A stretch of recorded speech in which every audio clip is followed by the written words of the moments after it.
Roma. Mas nós vimos agora há pouco que o quê? Os cristãos vão se unir ao bispo de Roma para o quê? Perseguir os arianos. Sempre tem havido duas classes entre o que professam ser seguidores de Cristo. Ninguém entendeu tão bem a maneira de se opor à verdadeira fé cristã como aqueles que uma vez haviam sido seus defensores. E esses apóstatas, unindo-se a seus companheiros meios pagãos, focaram seus ataques contra as características mais essenciais das doutrinas de Cristo. Uma luta desesperada foi requerida daqueles que queriam ser fiéis e permanecer firmes contra os enganos e abominações introduzidos na igreja e disfarçados sob as vestes sacerdotais. A Bíblia não era aceita como padrão de fé.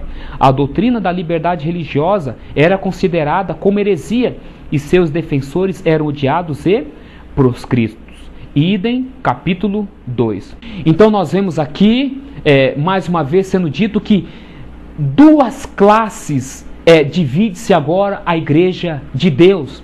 E nós vamos ver aqui os que outrora foram amigos da verdade, os que outrora se dispuseram a defender a palavra de Deus, ainda que a custo de sangue, agora, buscando usar de conveniência com os poderes deste mundo, começam a se opor aos seus próprios irmãos que estão se esforçando por sustentar as verdades bíblicas. Eles vão se voltar contra os característicos mais essenciais da doutrina de Cristo. Então entra em cena uma luta desesperada. Aquilo que o Pastor Bulhon comentou no seu livro. Nós vamos ver o quê? Que enganos e abominações vão começar a forçar a entrada na cristandade através de vestes sacerdotais. Nós vamos ver também que a doutrina da liberdade religiosa vai começar a perder força. Por quê? Os defensores desta liberdade religiosa, eles vão ser odiados e proscritos. Ou seja, tudo sob o peso da ponta pequena. Depois de um longo e severo conflito, os poucos fiéis decidiram dissolver toda a união com a igreja apóstata. Eles viram que a separação era uma absoluta necessidade, se quisessem obedecer à palavra de Deus. Não ousavam tolerar erros fatais para a sua própria alma e dar exemplo que implicaria em perigo para a fé de seus filhos e filhos de seus filhos. Se a unidade pudesse ser conseguida apenas com o comprometimento da verdade e da justiça, então que houvesse diferença e mesmo lutas. Idem, capítulo 2. A ponta pequena, representando o poder papal, que está emergindo do poder pagão, está tentando se estabelecer na igreja cristã. Só que ali tem cristãos fiéis que estão buscando resguardar os princípios da igreja primitiva. E então que a igreja se divide em dois blocos. A ponta pequena e os reinos que estão lhe apoiando, os povos, os cristãos que estão ali de acordo com os planos e propósitos dela. Mas, por outro lado, nós temos o quê? As outras três pontas ou os três reinos representados pelos arianos. Por que, meus queridos, as três pontas são arianos? A questão é a seguinte: a igreja estava tentando introduzir a Trindade. Só que vai surgir divergências com respeito à divindade. E um desses divergentes é Ário. Ário vai discordar da ideia do conceito trinitário de Deus. E ali então os problemas para Ário começam. Só que nós vamos ver que Ário não vai ficar sozinho nessa história. Tony Lennon. Eusébio também escreveu várias obras apologéticas, bíblicas e dogmáticas. Ele não era um teólogo tão forte como era historiador.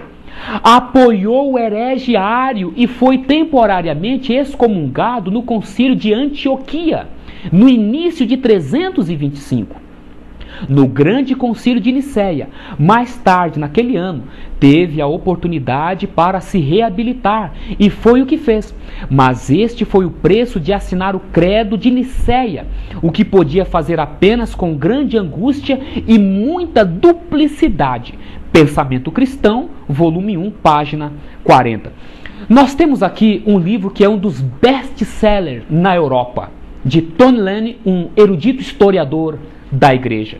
E nós vimos aqui que Eusébio foi um partidário de Ário.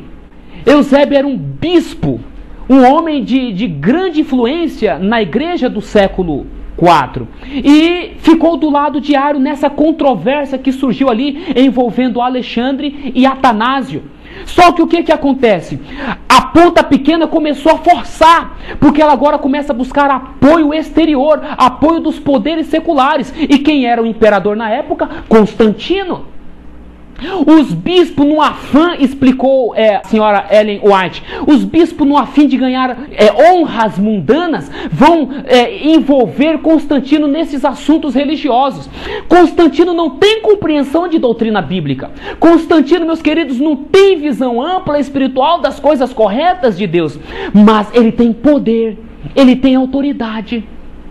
E o que é que acontece? Os bispos procuram ele e envolvem ele nessa questão. E mais adiante, então, vai haver um concílio, como nós acabamos de ver, o concílio de Nicéia. E Constantino vai tomar o partido de quem? Daqueles que lhe estão afagando, daqueles que lhe estão dando tapinha nas costas. E sobra para quem? Para os bispos e os cristãos que estavam, à semelhança de Ario, buscando preservar a verdadeira compreensão da divindade. Porque a doutrina verdadeira com respeito à divindade não era a doutrina de Ario, era a doutrina cristã. A questão é que Ario, sendo um diácono de uma igreja local, começa a contestar essa nova teologia que está tentando ter entrada na cristandade. E então ele passa, juntamente com os seus, a serem rotulados de arianos. E Eusébio acaba entrando numa situação difícil, começa a sofrer pressão e, infelizmente, mais tarde, ele vai o quê? Render-se à pressão e acaba assinando o credo. Sabe por que ele assinou o credo? Ele foi ameaçado de ser levado para a Espanha por meio de povos ruins. Então, diante dessa situação, ele acabou cedendo. Mas a história nos declara que em seu coração ele não cedeu. Ele continuou preservando as suas convicções. E mais adiante nós vamos ver suas declarações na história universal. O fato é que a pressão da ponta pequena que estava subindo começou a se revelar. Mas, por enquanto, neste momento, a esta altura, as três pontas, os povos arianos ou defensores da doutrina primitiva, ainda não haviam sido aniquilados, de forma que a ponta pequena ainda não havia se estabelecido no poder. O concílio de Nicéia reuniu-se em reação ao ensino de Ario. Como Orígenes, ele cria que o Pai é maior que o Filho. Ele introduziu um monoteísmo radical ao sistema de Orígenes e concluiu que apenas o Pai é Deus. O Filho é através de quem o Pai criou o universo. Houve um momento quando ele não era. Nós somos perseguidos porque dizemos que o Filho teve um começo. Pensamento Cristão, volume 1, página 41. Olha aqui, Ario se explicando segundo os registros da história. O concílio de Nicéia se reúne e condena Ario e os seus seguidores, os seus adeptos, os que estavam à semelhança dele, buscando sustentar a verdadeira doutrina de Jesus Cristo. Começaram a acusar que ele estava introduzindo um monoteísmo radical. A divindade judaica é um monoteísmo radical ou não? E a divindade apostólica dos apóstolos, que era o judeu, também não era uma divindade, ou seja, um monoteísmo radical? Agora, os demais cristãos que estão aí buscando o favor do mundo, começam agora a chamar o monoteísmo sustentado pela igreja primitiva de monoteísmo radical. Estão percebendo as implicações? O fato é que eles queriam quebrar o monoteísmo, trocando por vários deuses. Ario vai dizer que eles apenas criam que o Pai é maior que o Filho. O próprio Jesus declarou isso lá no Evangelho de João. O Pai é maior do que eu. Ele vai dizer que houve um momento em que Cristo não era. O próprio Cristo declarou que ele o quê? É gerado do Pai. Hebreus capítulo 1 vai dizer que Cristo foi gerado no céu e depois na terra. Começamos a ver agora as razões, meus irmãos, ali dos cristãos honestos, sinceros, daqueles povos pagãos que haviam se convertido ao cristianismo e que estavam buscando serem fiéis à doutrina recebida dos apóstolos. Nós começamos a perceber que o quê? As crenças deles tinham fundamento bíblico. Benjamin. Um erro que tem circulado pelo cristianismo ao longo do tempo é dizer que tudo ligado ao arianismo está associado com a crença de que Cristo era um ser criado. Nota de rodapé. É duvidoso que muitos tenham acreditado que Cristo foi um ser criado. Geralmente, esses grupos evangélicos que se opuseram ao papado e foram marcados com ferro de arianos, confessaram ambos a divindade de Cristo e que ele foi gerado, não criado pelo Pai. Eles recuaram de outras deduções extremas e especulações relativas à divindade suprema, Deus Pai. Benjamin G. Wilkinson, Verdade Triunfante, página 92. Temos aqui mais um historiador, meus irmãos, mostrando claramente que é um erro que hoje a cristandade tem de mostrar que os arianos, aqueles que não creem na Trindade, acreditam que Cristo foi criado e não gerado do Pai. Ele está dizendo que esses grupos evangélicos, os arianos, não eram pagãos não, irmãos. Eles tinham sido pagãos, mas que foram convertidos ao cristianismo. Eles eram grupos evangélicos que se opuseram ao papado e que foram marcados com ferro de arianos. Eles criam tanto na divindade de Jesus, quanto no fato de que Cristo foi gerado.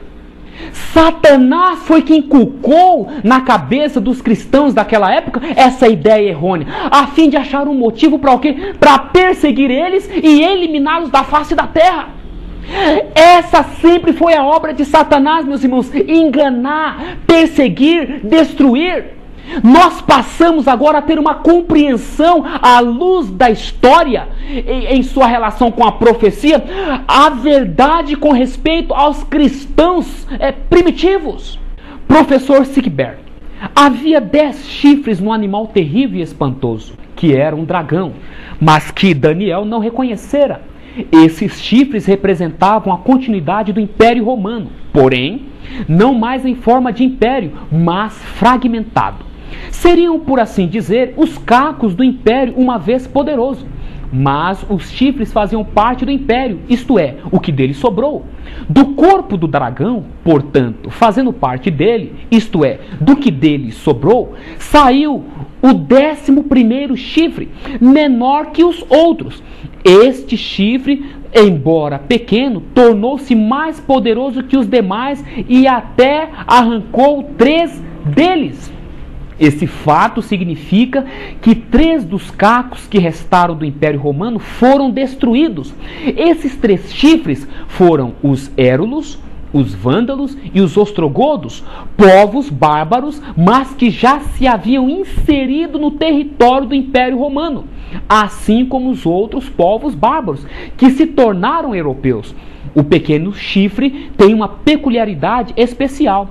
Diferentemente dos demais chifres, ele assumiu o poder do dragão. Aliás, recebeu o poder do dragão. Vejamos como podemos entender essa parte. O dragão era o Império Romano, ou seja, o império instrumento nas mãos de Satanás, sendo ele mesmo o dragão. O dragão é Satanás e tornou-se dragão o seu império, ou seja, o império do dragão, o mesmo que o Império Romano. Satanás deu poder ao seu império para destruir os adoradores do Deus verdadeiro.